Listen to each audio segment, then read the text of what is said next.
It is now October 1st, 2016, and we are speaking to Nana K. Mullen and continuing stories from her childhood. Nana, what have you thought of since we were last speaking? Since we were last speaking, I thought of 3 items. The first item was when I was at Newton High School, and I was a junior, and I got a job at Newton Highlands at a knitting shop called for Mrs. Pickersgill, and Mrs. Pickersgill would give me a long Pattern. A pattern. patterns or to look at and to translate. They were all knit one, purl one, yarn over, so forth, in very small writing, and I had to type them out and get them ready to distribute when she sold various pieces of yarn. And that was my job, and I worked very hard. And I came home from school on the bus, and I immediately got on my bicycle, rode back to Newton Highlands on my bike. And this was during the war, and I would start working. And she had a son, Francis, and Francis was there, and his job was during the war to sell air raid helmets. And he would take my bicycle and go off and deliver all these helmets to different places where they were needed. And sometimes he would come back about 5 o'clock. Other times he'd stay out until 6 o'clock, and I would be there waiting for him to come back and doing some typing. But that was my job, and I never objected to poor Francis because I felt sorry for him. Well, that's that story. Where did you have the bike? Where did you get the bike from? Oh, the bike I won from the city of Newton, and for helping Marie de Burke, this girl that was afflicted with a terrible disease. And I used to go to visit her practically every day at some point, and keep her company. And what was the disease? Cerebral palsy. And her mother was very grateful for the time that I spent with Marie, and so she applied to the city of Newton for a chance to win a bicycle for a deserving boy or girl in Newton, and I won the deserving girl in Newton, and they had a ceremony, and they presented me with a bicycle, a beautiful bicycle, and I was very fortunate to have it because I would never been able to have had a bicycle. That's great. Who came to the ceremony? I don't remember if my family came at all. I think it was mostly Marie de Burke's parents, and maybe Peggy came, but maybe she didn't, because I think she was probably teaching or at college. But anyway, I did get the bicycle. And during your time, there were a lot of diseases that we don't have today. Like you would have had more MS, or people were on the iron lung, and people were getting TB during that time. Did a lot of your friends growing up die from different diseases that they wouldn't be around today? No, John, I don't know that would happen because Marie had one sister and an older brother, and they did not have the disease, but she did, and from childhood she could not walk, and therefore she was handicapped and needed help to do anything.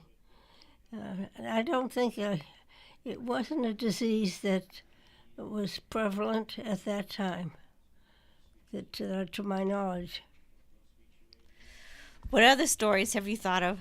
Another story that I thought about was this was in my 6th grade at Emerson School. And at that 6th grade, I had a wonderful teacher.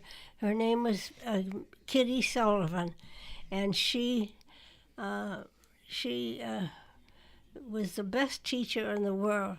But anyway, during the 6th grade, she was sick most of the time, and she could not come to school.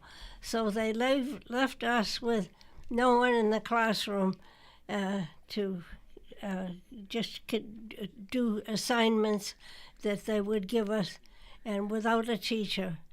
And that was the 6th grade when I graduated from Emerson School. But there was 3 people at that 6th grade. It was Paul Chavone and Eleanor McKinnon and myself. And we were the 3 that were interested in learning, and we read all the time. So we made a place on our blackboard where we would write every day what we read, what book, who was the author, and that's how we spent our 6th grade. And we actually had a more rewarding 6th grade than anyone else would have had, because all on our own we studied, and it worked out just fine. Now, that's was the Emerson School that's on Elliott Street, that now the playground is still there, but the school is turned into condominiums, right? Oh, yes, that's true. But this was the last year that Kitty Sullivan was there. She was retired right after my 6th grade. And also the principal of the school, Principal Blaisdell, retired too at the same time. So I was glad to be out of there, because there would be no one to help the students, really. And it was a time of not being in charge. Now, you had the experience of being a parent at Emerson School when your daughters went to Emerson School.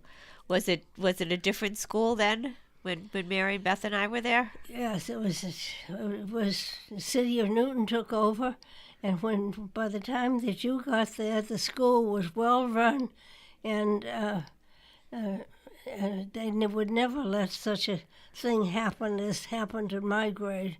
That was just an unusual thing. But as far as I was concerned, when my children were there, it was a good school and good teachers. And they had us reading as well. There was always a big emphasis on reading at Emerson School. And they had us doing speed reading.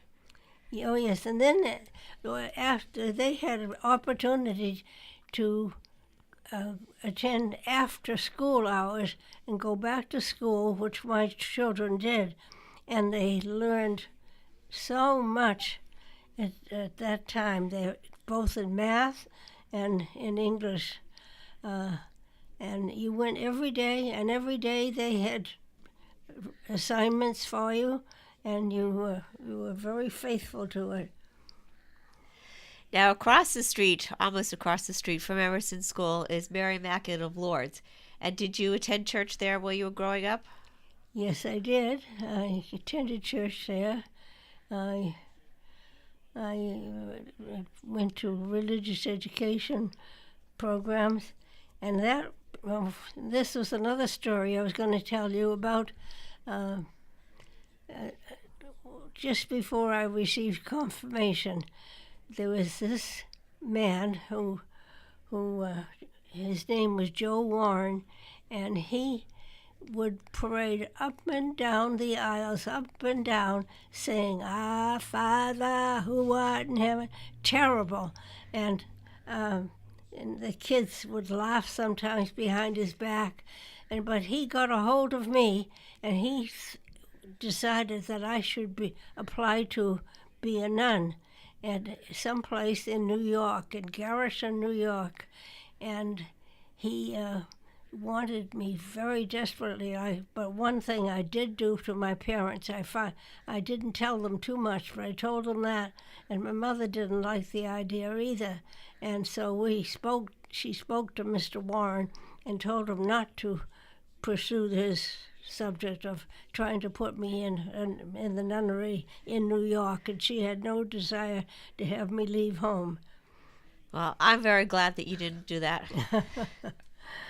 Okay. But when you guys were all working in the family, did everyone help chip in and pay for whatever money you were given? Did you give it to your mother, or did you keep it? And the brothers, how did that work when times were tough? My brothers, they had jobs, I'm sure, but no, I don't know.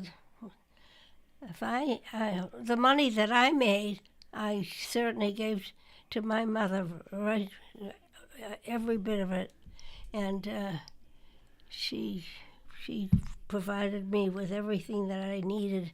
But the boys were kind of off on their own, and Peggy was certainly off on her own. She was getting scholarship money for her college, and then she was beginning to date various people, to go out to her parties and so forth.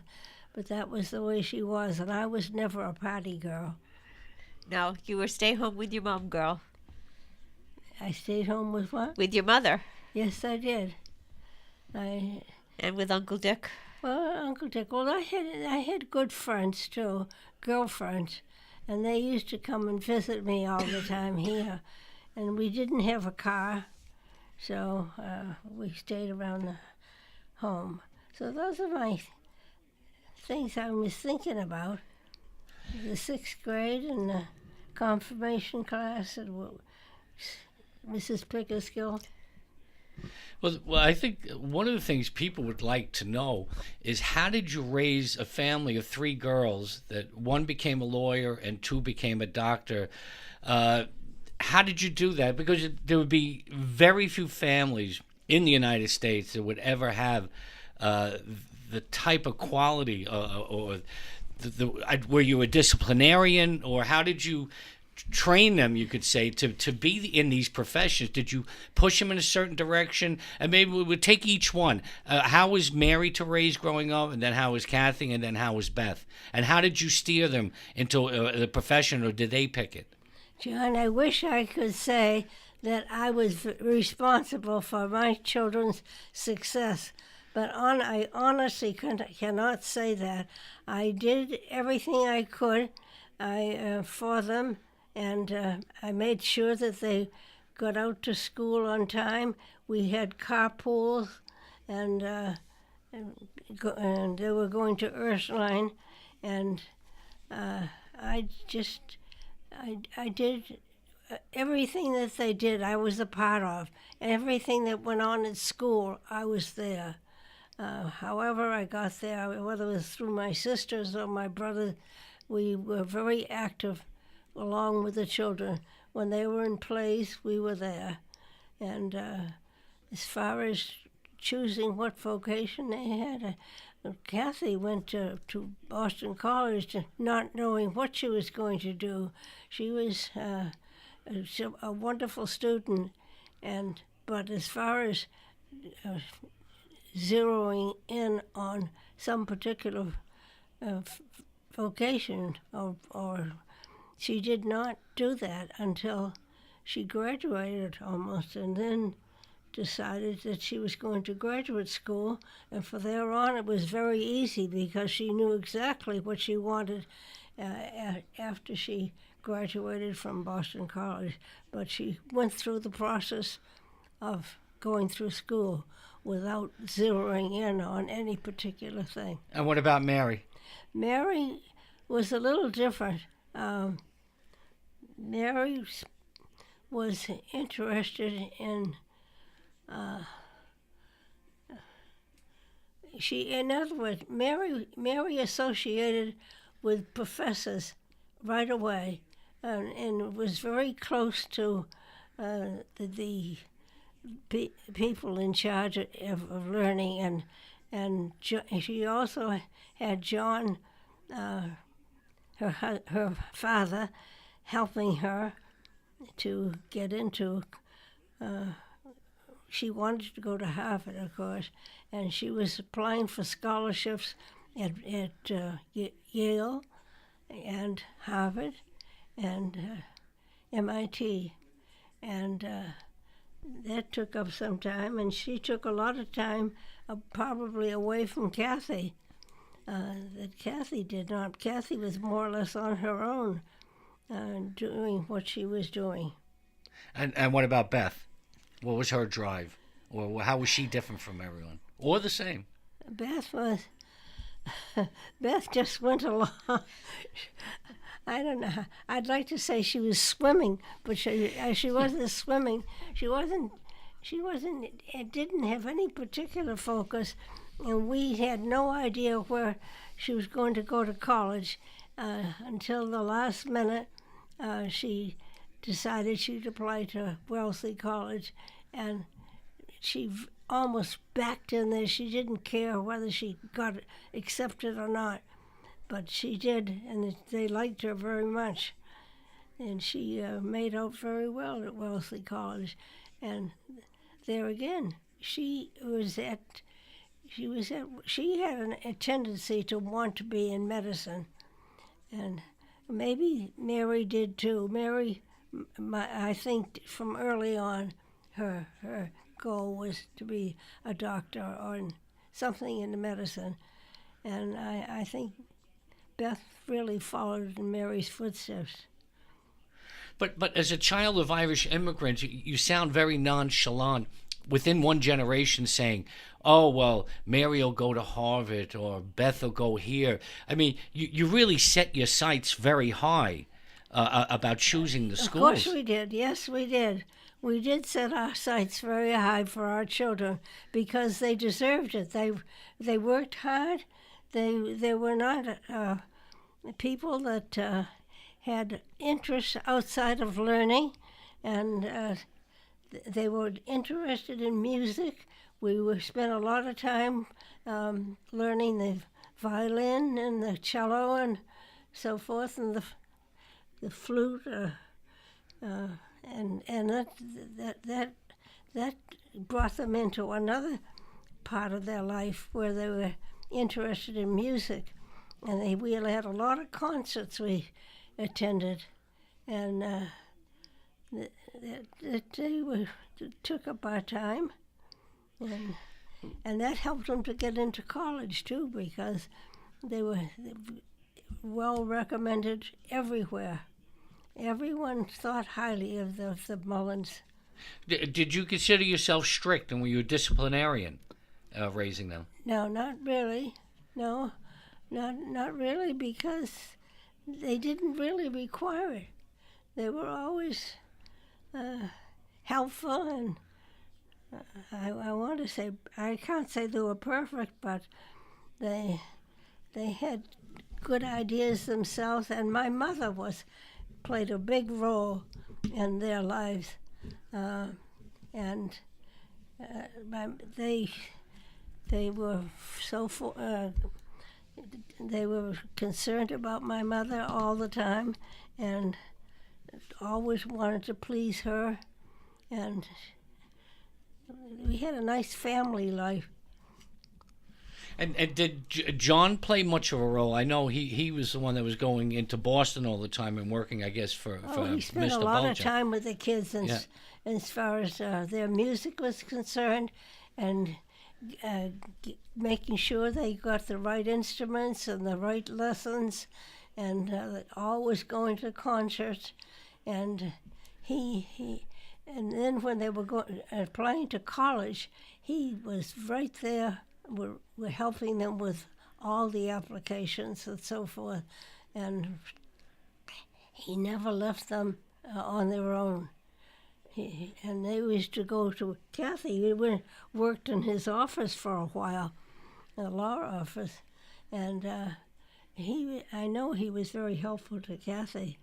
Yes. When she was growing up. And So you must be very proud of them. I mean, the way they've all turned out. Of course, I'm very proud of them. I'm proud of all my family. And would you have people will be watching this now on YouTube? You have any advice for your grandkids? Hopefully, will be listening to this in the years to come.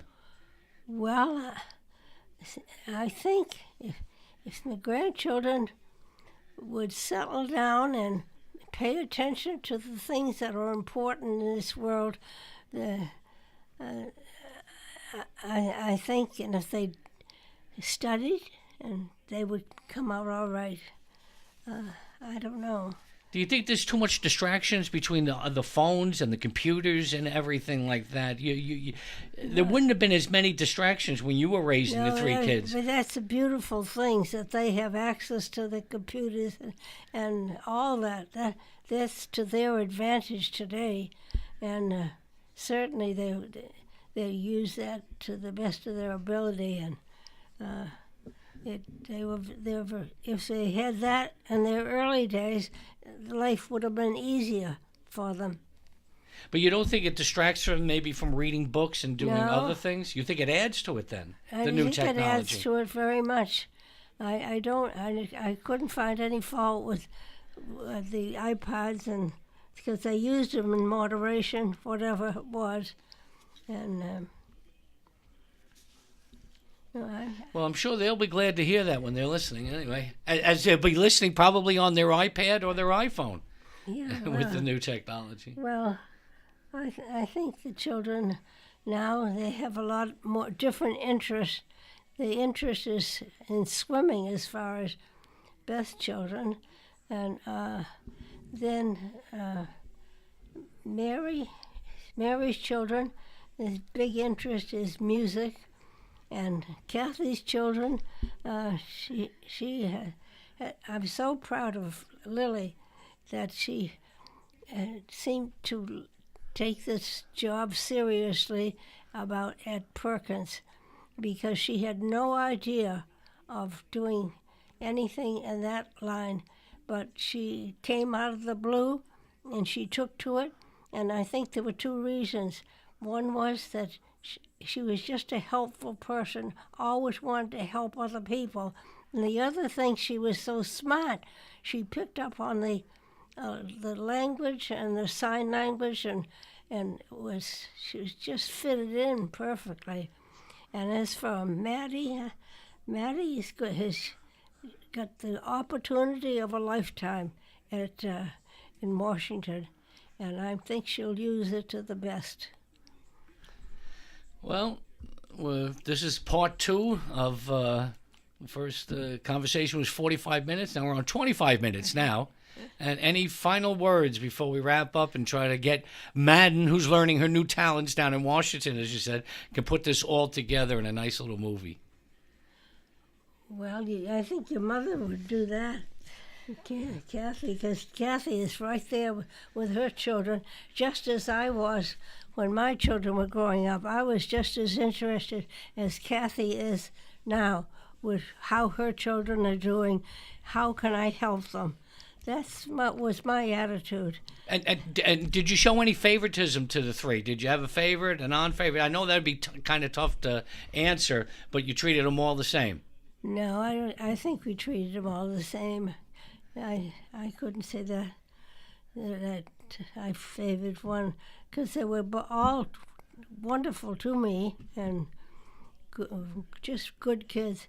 But the big thing that happened was when my mother died, and it was a big break for the children, that they lost a good part of their background, their life, and but they recovered, and I think their religion played a big part. They always kept their religion in mind, and I think that part of that came from my mother, and also it came from themselves too. They just were good kids, and they knew what was right. Okay. Well, thank you very much for talking to us. And, we And might if do you can this write down again. any more stories, we could do part 3. That's right. We'll do it again. You're a very good sport at the ripe old age of 91. You are a very, very good sport. Right. I didn't know that I would be talking into this sophisticated system that John has set up here, and I don't know how he's done it, but he's so knowledgeable about how all this works. It's over my head. I would never be able to know how to run a thing like this, but he does, and he set it up and carried out this heavy equipment from New York to here, and it was not easy for him. And Let me explain to you. That was the easy part. Getting you to sit down and tell your life story, that's the hard part. And we hopefully did it, and hopefully generations from now can listen to the story. Good. And we'll look forward to part 3.